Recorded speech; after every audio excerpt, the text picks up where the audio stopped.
நன்றி நன்றி உளமார்ந்த வணக்கம். ஆகினாலே இடத்தினுடைய சிறப்பை பார்க்கின்ற பொழுது தவத்துக்கு ஒருவர், தமிழுக்கு இருவர், குணத்துக்கு மூவர், சவத்துக்கு நால்வர், சகலத்துக்கும் ஐவர், சுவைக்கு அறுவர், ரிஷிகள் 7, பசுக்கள் 8, தானியங்கள் 9, பசி வந்தால் 10 பறக்கும் என்று உலக வழக்கின்படி இந்த இடத்தினுடைய சிறப்பை பார்க்கின்ற பொழுது உள்ளம்பெருங்கோயில், ஊனுடம்பை ஆலயம், அல்லபிரானார்க்கு வாய் கோபுர வாசல், கள்ளப்புலனைந்தும் காணா மணி விளக்க, தெல்ல தெளிந்தார்க்கு சீவனே சிவலிங்கம், இடைகளை பின்களை சுழுமுனை ஆகிய மூன்றின்பால் சுவாசமான காற்றை ஏற்றி இறக்கி இருகாலம் பூரிக்கும் காற்றை பிடிக்கும் கணக்கறிவாளன் இல்லை, காற்றை பிடிக்கும் கணக்கறிவாளனுக்கு கூற்றை உதைக்க குறியது வாமே என்று திருமூலர் திருமந்திரத்திலே பாடுகிறார். உள்ளங்கோயில்னு பாடின அவரேதான்.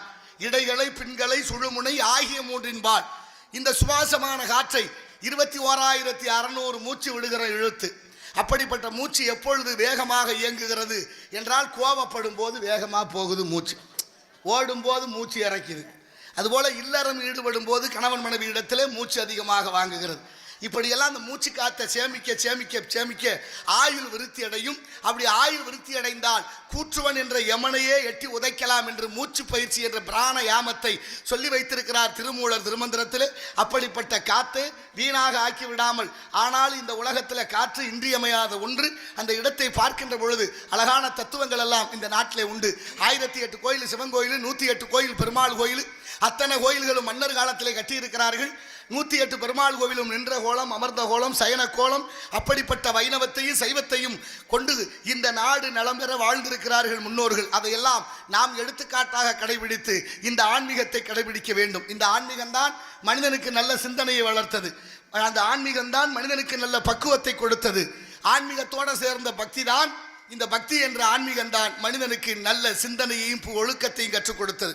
அதோட கல்வி ரொம்ப முக்கியம். கற்றதனால் ஆய பயனன் கொள்வான் நற்றார் தொழாரணி என்று வள்ளுவர் பாடுகிறார். இறை சிந்தனை இல்லாத எந்த செயலும் இந்த உலகத்தில் ஓரறிவு முதல் 6 அறிவு உள்ள சீவராசிகள் அத்தனையும் இறைவனை வழிபட்டிருக்கிறது. ஏன் அதையெல்லாம் நமக்கு எழுதி வைத்தார்கள் இதிகாசங்கள் புராணங்களிலே? இதெல்லாம் தெரிஞ்சுக்கிட்டா நாமளும் கடைபிடித்து வாழ வேண்டும். என்னென்ன செய்கிறோம், எது செஞ்சால் என்ன நடக்கும் அப்படிங்கிறத உணர்த்துவதற்குத்தான் இத்தனை இலக்கியங்களும் இதிகாசங்களும் புராணங்களும் நடைமுறை வரலாறுகளும் இருக்குது. ஆனால் அதை பற்றி சிந்திப்பதற்கு இன்றைய சூழல் சரியில்லாமல் போய்கொண்டிருப்பது தான் வேதனை. பாரதி சொன்னது போல நெஞ்சு பொறுக்குதில்லையே நிலைகட்ட மாந்தரை, நினைந்து விட்டால் நெஞ்சு பொறுக்குதில்லை என்று பாடுகிறான். நல்லதோர் வீணை செய்தே நலங்கட புழுதியில் எறிவதுண்டோ, சொல்லடி சிவசக்தி சுடர்மிகு வடிவோடு என்னை ஏன் படைத்தா என்று கேட்கிறான். அப்படிப்பட்ட பாரதி கிட்ட ஒருத்தர் போய் கேட்கிறாரு, ஐயா பாட்டுக்கு ஒரு புலவர் எட்டயபுரத்து முண்டாசி கவிசன் இடத்துல ஒரு குழப்பத்தோட ஒரு சீடன் கேட்கிறான், ஐயா எதை கும்பிடுறது? எல்லாம் ஜாமியா இருக்கு, நிறைய கடவுள் இருக்கார், எதை கும்பிடலாம்? உடனே பாரதி சொல்கிறார், கேளப்பா சீடனே, கேளப்பா சீடனே, கழுதை ஒன்றை கீழான பன்றியினை தேளை கண்டு இரு கரமும் சிறமேற்கொண்டு சங்கர சங்கர என்று பணிதல் வேண்டும்ங்கிறார். எப்படி வைக்கிறாரு? கழுதையை கண்டியா வணங்கு. ஏன் கழுதையை கும்பிடணும்? கழுதை தான் பொதி சுமக்குது. நம்மோட அழுக்கு துணியெல்லாம் கொண்டு போய் அது வெள்ளாவியில் வச்சு வேக வச்சு சுத்தப்படுத்தி கொண்டாந்து கொடுக்குது, அதனால கழுதையை கும்பிடணும். சரி, அடுத்து கீழான பன்றியனை அப்படின்னு பன்றியை சொல்லும் போது கீழானன்னு ஒரு அடைமொழி போட்டார் பாருங்க. அப்ப கீழான பன்றினா என்ன அர்த்தம்? கழுதை மற்றவருடைய அழுக்கை சுத்தம் செய்தது, பன்றி மற்றவருடைய அழுக்கை திங்கிறது, இருந்தாலும் பரவாயில்ல கும்பிடு அப்படின்னாரு. அடுத்தபடியா தேளை கண்டு, தேளு கொட்டும் தன்மை உடையது, தேளது தீயில் விழுந்தால் செத்திராது எடுத்த பேரை வெய்திர கொட்டலை போல் ஏளனம் பேசி தீங்குற்றுப்போரை எழுது கண்டாலும் பேசாதேன்னு விவேக சிந்தாமணி கூறுது. இருந்தாலும் அவர் சொல்றாரு, தேளை கண்டாலும் எல்லாத்திலும் இறைவன் இருக்கிறான், மனத்தகத்தான் வாய்க்குள் உள்ளான் தலைமையிலான் எண்ணுகிற எண்ணத்திலே இறைவன் இருக்கிறான். அப்ப எண்ணம் சரியா இருந்தா எல்லாம் சரியா இருக்கும். அப்படி எண்ணத்தோடு 1008 கோயில் சிவன் கோயில், திருவாரூர் பக்கத்துல திருந்து தேவன்குடின்னு ஒரு ஊர் இருக்கு. திருந்து தேவன்குடி தேவலோகத்தில் துர்வாச மகரிஷின்னு புராணத்தில் படிச்சிருக்கிறேன், கேள்விப்பட்டிருப்பீங்க. அப்படிப்பட்ட துர்வாச மகரிஷி நடந்து வரும் பொழுது ஒரு கந்தர்வன் அவரை ஏளனமா பேசுறான். என்ன முனிவரை நண்டு மாதிரி நடந்து வர்றீங்களேன்னு கேட்டுவிட்டேன். நண்டு மாதிரி நடந்து வர்றீங்களேன்னு கேட்டோன்னே ஒரு கோவம் வந்துருச்சு. என்னை போய் நண்டுன்னு சொல்லிட்டீரடா, நீ நண்டாக பிறக்க கிடவுதுன்னு சாபம் கொடுத்துட்டாரு. அப்படி நண்டா பிறந்த அந்த கந்தர்வன் ஒரு சிவலிங்கத்தை வழிபட்டு கொண்டிருக்கிறது அந்த நண்டு. அந்த நண்டு வழிபட்டதுனால அந்த ஈசனுக்கு பேர் கற்கடேஸ்வரர்னு பேர். கடகம்னா நண்டு. இப்ப கற்கடேஸ்வரர் நண்டை வழிபட்டு கொண்டே இருக்கிற நேரத்தில் இந்திரனுக்கு ஒரு தோஷம். இந்திரன் தோஷம் நீங்க அந்த சிவலிங்கத்தை வழிபட வருகிறான். வழிபட வரும் பொழுது சிவலிங்கத்தின் உச்சியிலே நண்டு இருக்கிறத பார்க்கிறேன். நண்டு இருந்ததை பார்த்துட்டு கோபப்பட்டு ஒரு வாள் எடுத்து நண்டை வெட்டலாம்னு வீசுகிறான். அப்படி வீசுற பொழுது நண்டு சிவலிங்கத்தில் ஒரு ஓட்டை இருக்கு, அந்த வலைக்குள்ள போயிருச்சான். அந்த கத்தி சிவலிங்கத்தின் மீது பட்டுருச்சு. தடுமாறி மகிழ்ந்து துன்பப்பட்டு இந்திரன் சிவலிங்கத்தில் கட்டிப்பிடிச்சு ஈசனிடத்தில் மன்னிப்பு கேட்டு வருந்துகிறான். அதனால மனம் மாறுகிறது. அவன் திருந்தின. அப்படி திருந்தினதுனாலதான் அந்த ஊருக்கு பேரு திருந்து தேவன் குடின்னு பேர். அப்படி திருந்து தேவன் குடி என்ற ஊர்ல கற்கடேஸ்வரர் கோயில் சிவலிங்கத்து மேல ஒரு ஓட்டை இருக்கு, வலைன்னு பேரு. நண்டு வலைன்னு சொல்றோம்ல, அது போல நண்டு வலை இருக்கான். இன்னைக்கு நண்டு மேல இருந்து வேலை வந்திருக்குமா, மேல இருந்துட்டு உள்ள போயிருமா. என்னைக்கு போகும், வருஷத்துல ஒரு நாள். இப்படி கடகலக்கண கடகராசிக்காரர்களா அங்க போய் அந்த ஈசனை வழிபடணும் அப்படின்னு நமக்கு ஆன்மீக நிறைய கற்பித்து கொடுக்கிறது. ஆகினால பக்தி தான் மனிதனுக்கு நல்ல சிந்தனையை கொடுக்கும். இந்த கோயில் இல்லாத ஊர்ல குடியிருக்க கூடாது. கடவுள் தான் ரொம்ப முக்கியம். ஆன்மீகத்துக்குள்ள இருந்து அறிவியல் வந்தது. சில பேர் சில விதமா பேசுறது உண்டு. தர்க்கரீதியா பார்த்தோம்னா அதை நிரூபிக்கவே முடியாது. நீங்க 10 லட்சம் ரூபாய் இல்ல 10 கோடி ரூபாய்க்கு ஒருத்தருக்கு முடியல மருத்துவமனைக்கு கொண்டு போனாலும் மருத்துவர் பரிசோதனை எல்லாம் பண்ணி முடிச்சுட்டு என்ன சொல்றாரு, என்னால முடிஞ்ச வரைக்கும் பார்த்துட்டு நீங்க கடவுளை வேண்டிக்கங்கன்னு கையை விரிச்சிடுறாங்க. அப்போ ஒன்று இருக்கத்தானே செய்யுது. அப்படினால என்ன செய்யணும், ஆன்மீகத்தை நம்ம சரியாக பயன்படுத்த வேண்டும். இப்போ அப்படியா இருக்கு, கோயில் திருவிழான்னா சாராய கடை முழுசா வந்துடுது. கும்பாபிஷேகம்னாலும் சாராய கடை, யார் வீட்லயாவது ஒரு மரணம்னா அன்னைக்கும் சாராய கடை. இங்கே தமிழ்நாடு எப்படி மாறிடுச்சு, நல்லதுக்கும் சாராயம் கெட்டதுக்கும் சாராயம். விளங்குமா இந்த நாடுன்னு யோசிங்க. என்னை ஒரு தம்பி தொலைபேசியில் தொடர்பு கொண்டு நீங்கள் இதெல்லாம் பேசாதீங்க, இது உங்களுக்கு நல்லது இல்லை. சாராயம் குடிக்க சொல்லி யாரும் கூப்பிடலை. கடையை திறந்து வச்சா உங்களை யார் குடிக்க சொன்னது, உங்களுக்குன்னு சுய ஒழுக்கம் இல்லையான்னு அவர் என்னை கேட்குறாரு.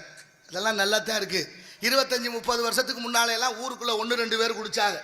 அவங்களும் வெளியே தெரியக்கூடாதுன்னு வெக்கப்பட்டுக்கிட்டு தலையில் துண்டை போட்டுக்கிட்டு குடிச்சிக்கிட்டு தெரிஞ்ச காலம். வெளியே தெரியக்கூடாதுன்னு இப்போ ஊருக்குள்ள 1-2 பேர் தான் குடிக்காம இருக்கிறோம். மற்ற பேர் பூரா குடிச்சு போட்டு இந்த குடிக்காத ஆளுகளை படுத்துற பாடு இருக்க தாங்க முடியல. அதை விட இன்னொன்னு சொல்றேன் பாருங்க, எங்கேயாவது பெரு நகரங்கள்ல இருந்துச்சு சாராய கடை. பெரு நகரங்கள்ல ரொம்ப தூரம் போய் வாங்க முடியாதுன்னு சில பேர் அதுக்கு போறதே இல்லாம இருந்துச்சு. இன்னைக்கு நம்ம கிராமங்களுக்குள்ள எல்லாம் சாராய கடை கொண்டாந்து கட்டி வச்சாச்சு. இடத்த கொடுக்குறாரு, வாடகை வருதுன்னு இடத்துக்காரரு கட்டி வச்சுட்டா நடக்க முடியாது போற அங்க வாங்கி இங்க ஆம்பளை பொம்பளைகளுக்கெல்லாம் சாராய கடை இருக்கு. உங்களுக்கு தெரியுமா, மதுரையில பெண்களுக்கு சரியான மதுபான கடை, பெண்கள் மதுபான கடை. சரி, மதுரையில மட்டும்தான் திறந்தாங்களான்னு பார்த்தா திருநெல்வேலி நாகர்கோயிலில் திறந்தாச்சு. இப்ப எவ்வளவு மகத்துவம் வாய்ந்த இந்த நாடு, எவ்வளவு பெரிய பெருமை. இந்த நாட்டை கொண்டாடுற நீங்க இதையெல்லாம் கொண்டாடித்தான் ஆகணும், மறுக்க முடியாது. தீபாவளிக்கு 790 கோடிக்கு வித்திருக்கு மதுபானம் ஒரே நாள்ல. நாட்டோட வளர்ச்சி இந்த தமிழர்கள் எவ்வளவு குடிச்சிருக்கிறாங்கன்னு இதுல இருந்து தெரிஞ்சுக்கலாம். கீழடி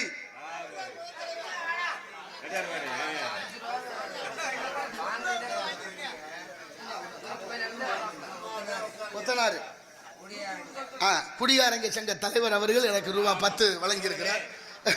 நன்றிங்க ஐயா, மிக்க மகிழ்ச்சி. நான் இந்த பெருமையெல்லாம் கல்வெட்டில் எழுதி வைக்கணும். கீழடி அவர் தானா, கீழடியில தொல்லியல் துறை சார்பாக தோண்டி எடுக்கிறார்கள். தொல்லியல் துறை சார்பாக தோண்டி எடுக்கிற ஒவ்வொரு பொருளும் தமிழர்கள் நாகரிகத்தோடு கழிவறை வாழ்ந்ததாக வரலாறு கற்பிக்குது. அப்படிப்பட்ட கழிவறை கட்டி நாகரிகத்தோடு வாழ்ந்த இந்த தமிழ் சமூகம் இன்றிருக்கும் நிலை என்பதை என் அறிவில் சிறந்த பெரியோர்கள் சிந்தனை செய்து பாருங்கள். அவர் உளச்சான்றுபடி நான் கேட்கிறேன், இன்னொரு 100-200 வருஷம் கழிச்சு இந்த பூமியை தோண்டுனா என்ன கிடைக்கும் தொல்லியல் துறைக்கு சொல்லுங்க பாப்போம். பாட்டில் சாராய போத்தல் ஒரு இடம் பாக்கி இல்லையே. எங்க பார்த்தல் உலகம் எல்லாம் மதுபானம் இருக்கு. ஆனா தமிழ்நாடு போல ஒரு கொடுமை எந்த நாட்டிலும் இல்லை. நான் எங்கே சொல்றது, ஒன்றும் சொல்றது இல்லை. மது நாட்டுக்கு வீட்டுக்கு உயிருக்கு கேடுன்னு எழுதி வச்சு விற்கிறோம். அதே அரசாங்கம் இன்னொரு விளம்பரம் பண்ணுது, இளைஞர்களே போதையின் பாதையில் போகாதீர்கள், நீங்கெல்லாம் போதையின் பாதையில் போனா என் மனசு தாங்காது அப்படின்னு சாகுறாங்கல்ல. ஒரு பேர் மனசாட்சியை தொட்டு சொல்லுங்க. ஒரு இடம் பாக்கி இருக்கா? கம்மாய்க்குள்ள பாட்டில், கரையில பாட்டில், வீட்டுக்குள்ள பாட்டில், வெளியில பாட்டில், கோயிலுக்குள்ள பாட்டில். என் தாய்மார்கள் 100 நாள் வேலைக்கு போன எத்தனை பேர் காலில் பீங்கான் குத்து இருக்கு? மனுஷன் நடக்கிறத விட ஆடு மாடு நடக்க வீதி இருக்கா? தோட்டத்துக்குள்ள காட்டுக்குள்ள இறங்கி வேலை பார்க்க நீதி இருக்கான்னு என் அறிவில் சிறந்த தமிழ் சமூகம் சிந்தித்து பாருங்கள். இதை நோக்கி பயணித்துக் கொண்டிருக்கு நாளைய தலைமுறையான இளைஞர்கள். இங்கே நடக்கும் குற்றங்கள் எல்லாம் 99% போதையிலே நிகழ்த்தப்பட்டு கொண்டிருக்கிறது என்பதை அறிவில் சிறந்த பெரியோர்கள் சிந்தனை செய்து பாருங்கள். நாளைய தலைமுறை எப்படி எப்படி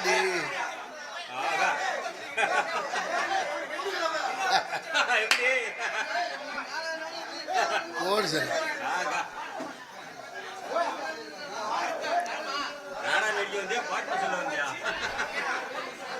ஐயா, உங்கள் முகநூலில் பார்த்து பல கருத்துக்களை தெரிந்து கொண்டேன். ஐயா, முகநூலில் பார்த்த நான் உங்களை நேரில் பார்க்கிறேன். மிக்க மகிழ்ச்சி ஐயா. பா. சிவகுமார், மும்பை. வெளிநாட்டில் வாழும் அண்ணன் முத்தப்பா ரசிகர்கள் நன்றி ஐயா. மரியாதைக்குரிய மும்பையிலே வசிக்கிறார் மரியாதைக்குரிய பாசமிகு என் அன்பு நண்பர் முத்தப்பா அவர்களுடைய ரசிகர்கள் சார்பாக எனக்கு 200 அன்பளிப்பு வழங்கி கௌரவிச்சிருக்கிறார்கள். அன்பளிப்பு வழங்கி அன்னார் அவர்களுக்கு நன்றி நன்றி நன்றி நன்றி. உளமார்ந்த வணக்கம். அவருக்கு ஒரு பிரச்சனை இங்கே என்ன தெரியுமா? இங்கே அமைதியாருங்க அமைதியாருங்க. இங்கே என்ன பிரச்சனைனா உண்மையை பேச முடியாது. உண்மை கசக்கும். நோய் தீரணும்னா மருந்து சாப்பிடணும். ஒருத்தருக்கு வைத்தியம் பார்க்கணும். வைத்தியத்தில் நோய் தீரணும்னா மருந்து சாப்பிடணும். மருந்து கசக்கத்தான் செய்யும். கசக்குதேன்னு சாப்பிடாம இருந்தால் நோய் தீராது. அப்போ மருந்து கசக்குதான் பரவாயில்லன்னு சாப்பிட்டாத்தான் நோய் தீரும். நல்லது கசக்கத்தான் செய்யும். தர்மத்தின் வாழ்வு தன்னை சூதுகவும் இறுதியிலே தர்மம் வெல்லும் என்ற நல்ல சிந்தனையோடு இந்த இடத்தினுடைய சிறப்பை பார்க்கின்ற பொழுது இப்படியாக இந்த இடத்தினுடைய சிறப்பை பார்க்கின்ற பொழுது அழகான இடம் வேள்விமலை சாரல். சப்த ரிஷிகளும் சப்த இருடியாரும் சப்த கன்னிகளும் சப்த ஆங்கார உள்ளடக்கி ஐம்புலனை சுட்டறுத்து தூங்காமல் தூங்கி சுகம் பெறுவதை காலம் என்று சிந்தை அடக்கி சிறுபுலனை காற்றடக்கி விந்தை அடக்கி வேள்வி செய்திருக்கிறார்கள். அதனால்தான் இந்த இடத்துக்கு பேர் வேள்விமலை சாரல்னு பேர். அப்படிப்பட்ட வேள்விமலை சாரல் முருகப்பெருமான் குடிகொண்டிருக்கின்றார். இந்த இடத்திலே வள்ளி காவல் காத்து கொண்டிருக்கிறார். இந்த கழகம் நல்லதாக நடைபெற வேண்டும். கழகம் பிறக்காமல் நியாயம் பிறக்காது. ஒரு நாட்டை மன்னன் ஆளுகிறான். அந்த காலத்துல மன்னர் ஆட்சி நடந்துச்சா இல்லையா? ஆமா. நிறைய கதை படிக்கிறோம்ல. எண்ணற்ற பாடல்கள் பாடி கிடக்கு. கண்ணதாசன், காமுசரிப்பு, பட்டுக்கோட்டையாறு, உடுமலை நாராயணகவி, பாடல் ஆசிரியர் கடைசி முத்துக்குமார் வரைக்கும் எந்த பாடலையெல்லாம் கேட்கணுமோ அதையெல்லாம் விட்டுட்டான். பிறந்த உடனே தொட்டில போட்டு ஆத்தா தாலாட்டு பாட்டு வச்சா. தாலாட்டை ஒழுங்கா கேட்டிருந்தோம்னா ஒழுங்கா இருந்திருப்போம்ல. என்ன சாப்பிட்றோமோ அதுக்கு தகுந்த புத்தி வேலை செய்யுது. அதிகமாக மாம்பழம் சாப்பிட்டோம்னா வயிற்றுப்போக்கு உண்டாகும். நெய்யை அதிகமாக சாப்பிட்டோம்னா அசீரணம் உண்டாகும். எருமை பாலே அதிகமாக குடிச்சோம்னா மந்த உண்டாகும். எருமை மந்த பிராணி. மழை வந்தாலும் விலகாது, புயல் வந்தாலும் விலகாது. அந்த பாலையை குடிச்சுவிட்டு நம்மோட பிள்ளைகளும் எனக்கு என்னன்னு பார்க்குறியா பாப்பமாங்கிறாங்க. பார்த்தீங்களா இல்லையா? சில ஊர்களில் அதுபோல் இந்த மதுவானங்கிற சாராயம் உள்ள போயிட்டுனா நம்ம சொல்கிறத கேட்குறானே இல்லையே. நீங்கள் 10,000 ரூபாய்க்கு ஒரு பட்டு வேஷ்டி கட்டுங்க. 10,000 ரூபாய்க்கு சட்டை எடுத்து போடுங்க. வெள்ளை வெள்ளேர்னு பளிச்சுன்னு தும்பப்பு மாதிரி சொல்லுவாங்கல்ல. போட்டுக்கிட்டு கட்டிக்கிட்டு இந்த இடத்துல வந்து உட்காருவீங்களா? ஏன் உட்கார மாட்டீங்க? மண்ணு ஒட்டி அழுக்காகி போயிடும். என்னதான் இருந்தாலும் ஒரு நாள் இல்ல ஒரு நாள் கிளிய போற துணிதான். ஆனாலும் உங்களை உட்கார விடாம எது தீர்மானிக்குது? அந்த துணி தீர்மானிக்குது. கிளியக்கூடிய துணி கூட உங்களை தீர்மானிக்கும் என்றால் நம்ம வாழ்க்கையை யார் தீர்மானிக்கணும்னு யோசிங்க. இங்க என்ன நடக்குது, ஏன் நடக்குது அப்படின்னு யாராவது யோசிச்சோமா? நான் கேட்கிற ஒரு கேள்வி, நான் போறதுக்குள்ள யாராவது பதில் சொல்லுங்க. ஒரு பானைக்குள்ள மண்பானை இருக்குல்ல, மண்பானையில சுத்தி ஓட்டை இருக்கு, சின்ன சின்னதா ஓட்டை இருக்கு. தண்ணியை அதுல பிடிக்கணும். ஆமா. தண்ணி வெளியில வரக்கூடாது. ஓஹோ. ஓட்டை உள்ள பானையில தண்ணியை நிரப்ப முடியுமா? முடியாது. நிரப்பலாம். எப்படின்னு யோசிங்க. இப்ப மன்னர் ஒரு நாட்டை ஆள்றாரு. மன்னருக்கு என்ன யோசனை? மன்னர் மயன் புத்தி இல்லாதவனா இருந்தாலும் சரி, கண் இல்லாதவன், கால் இல்லாதவன், முடவனா இருந்தாலும் மன்னர் மயங்கிற வாரிசு அடிப்படையில மன்னர் ஆயிரலாம். ஆனா மன்னருக்கு யோசனை சொல்ல மந்திரி ஒருத்தர் வேணும். மந்திரிக்கு அழகு வரும் பொருள் உரைத்தல். சலசலப்பு இல்லாம கேளுங்க, ரொம்ப முக்கியமான கதை. ஆமா. இப்ப மன்னருக்கு கூட இருக்கிறவர் மந்திரி. மந்திரிக்கு அழகு வரும் பொருள் உரைத்தல். அப்படின்னா நாளைக்கு என்ன நடக்குதுன்னு இன்னைக்கு சொல்றவன் தான் மந்திரி. இப்படியா இருக்கு இப்போ எல்லாம். வரும் பொருள் எடுத்தல்னு அப்படியும் அவங்க எடுத்துக்கிறாங்க. மக்களுக்கு ஒன்றும் கிடைக்கலையா? நான் சொல்லல, பல பேர் பேசிக்கிறாங்க. அப்ப மன்னருக்கு மந்திரி இருக்காரு பாருங்க. 2 பேரும் அவ்வளவு பெரிய அறிவாளியா இருந்திருக்காங்க. மன்னருக்கு திடீர்னு ஒரு யோசனை வந்துருச்சு. இந்த நாட்டை நல்ல முறையில் வழி நடத்தணும், மக்களை நல்வழிப்படுத்தணும். அதுக்கு நம்ம ஏதாவது ஒரு திட்டம் போடுவோம் அப்படின்னு அமைச்சரை கூப்பிட்டு கேட்கிறாரு மந்திரிய. மந்திரி ஒரு யோசனை சொன்னார். இனிமே பகலை இரவாக்குவோம், இரவை பகலாக்குவோம். அது எப்படி பகலை இரவாக்குறது, இரவை பகலாக்குறது? உத்தரவோடு பகல்ல யாரும் ஊருக்குள்ள நடமாடக்கூடாது. எல்லாரும் கதவை சாத்திக்கிட்டு வீட்டுக்குள்ள இருக்கணும், தூங்குங்க. இரவு முழுவதும் முழிச்சுக்குங்க, பகல்ல பாக்குற வேலையை பூரா இரவுல பாருங்கன்னு உத்தரவு போட்டாங்க. உத்தரவை போட்டுட்டு ஒரு கட்டளை வச்சிருக்காங்க. யாராவது பகல்ல சிறுநீர் கழிச்சா, அதான் இரவு, சிறுநீர் கழிச்சா தலையை வெட்டணும்னு உத்தரவு.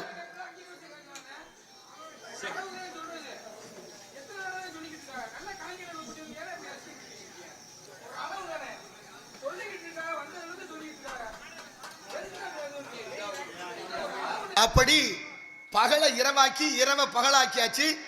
இரவுன்னு சொல்லப்பட்ட பகல்ல யாராவது சிறுநீர் கழிச்சா தலையை வெட்டணும் உத்தரவு.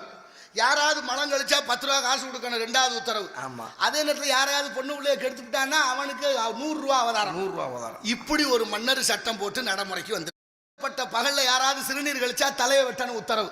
யாராவது மலம் கழிச்சா 10 ரூபா காசு கொடுக்கணும் ரெண்டாவது உத்தரவு. ஆமா. அதே நேரத்தில் யாராவது பொண்ணு உள்ளே கெடுத்துட்டான்னா அவனுக்கு 100 ரூபா அவதாரம். 100 ரூபா அவதாரம். இப்படி ஒரு மன்னர் சட்டம் போட்டு நடைமுறைக்கு வந்துருச்சு. நம்ம முடுவார் இந்த நம்ம லெக்கடிப்பட்டி இந்த 7 ஊர் பஞ்சது இருக்கா, இங்க இருந்து 2 பேரும் அறிவாளியா இந்த நாட்டுக்கு போயிருக்கிறாங்க. ஓஹோ. நம்ம ஊர்ல இருந்து 2 அறிவாளி அங்க போனா பகல்ல பூரா கதவு உள்பக்கமா தாளிட்டு இருக்கு. ஒரு பிள்ளை நடமாடல. என்னடா நடக்குது இந்த ஊருக்குள்ள ஒருத்தரை கூட காணும். என்ன ஆச்சு 2 பேரும் யோசிச்சுட்டு பேசிக்கிட்டே போறது. ஒருத்தருக்கு சிறுநீர் கழிக்கிற வந்துருச்சு. நவ உபாதையில அதுவும் ஒண்ணு இல்ல. சரி ஓரமா போய் சிறுநீர் கழிக்கலாம்னு போய் கழிக்க அதை பார்த்துட்டு காவலாளியை போய் கையோட பிடிச்சிட்டாங்க. யாராவே இரவு நேரத்தில் சிறுநீர் கழிக்கிறதுன்னு கேட்கிறேன். அவர் சொன்னார் இரவா, என்னடா பட்ட பகல்ல சிறுநீர் கழிச்சா இரவுல சிறுநீர் எங்களுக்கு இதுதான் இரவு, நீ எப்படி சிறுநீர் கழிக்க போச்சு உன் தலையை நாங்க வெட்டுவோம். என்னடா கொடுமையா இருக்கு, இந்த உலகத்துல இல்லாத அநியாயமா இருக்கு. 2 பேரையும் பிடிச்சு கொண்டே சிறையில் அடைச்சாச்சு. பொழுது விடியுது, மன்னர் வந்தாச்சு, அவைய கூட்டியாச்சு. இப்ப காவலாளியை போய் சொன்னாங்க, என்னப்பா என்ன பஞ்சாயத்து என்ன பிரச்சனை? மன்னா நேற்று இரவு 2 பேர் வந்தாங்க, அதுல ஒருத்தன் போய் இரவுல சிறுநீர் கழிக்க போனா குடிச்சு கொண்டாந்து வச்சுட்டான், என்ன தண்டனை கொடுப்பான்? அவ்வளவு பெரிய தப்பு பண்ணிட்டானா 2 பேரையும் தூக்கில போடுன்னாரு. 2 பேரையும் தூக்கில போடுங்கன்னா நம்ம ஊர்ல இருந்து போன அறிவாளி இல்ல எப்படி இருப்பாங்க? படக்குன்னு சொன்னார். 2 பேர்ல ஒருத்தர் சொன்னார், மன்னா தூக்கில போடுறது போடுறீங்க, என்னைய முதல்ல போடுங்கன்னு ஒருத்தர் முன்னால போனார். இன்னொருத்தர் சொன்னார், அவனை போடாதீங்க என்னைய போடுங்க முதல்ல. இவர் போனார். மாத்தி மாத்தி 2 பேரும் என்னைய போடு சொல்லிக்கிட்டே இருக்கவும் மன்னர் கேட்டார், எதுக்குடா சாக போறவங்களுக்கு முதல்ல போடணும்? சாகிறது சாகத்தான் போறீங்க, இதுல என்ன நான் முந்தி நீ முந்தி என்ன விஷயம்? அறிவாளி இல்லவங்க. ஒருத்தர் சொன்னாரு, யாரு முதல்ல தூக்குல சாகுறாளோ அவருக்கு சொர்க்கம், அது தேவலோக பதவி கிடைக்குமான்னாரு. முதல்ல சாகுறவனுக்கு தேவலோக பதவியா கிடைக்குமா? ஆமா மன்னா, அதனாலதான் என்னைய தூக்குல போட சொல்றேன், சீக்கிரம் என்னைய போடுங்க, நான் தேவலோக பதவியை அடையணும்னு. அடட, அப்படி ஒரு காரணம் இருக்கா? நீங்க சாதாரண மனிதர்கள், உங்களை எல்லாம் தேவலோக பதவி அடைய விட மாட்டான்.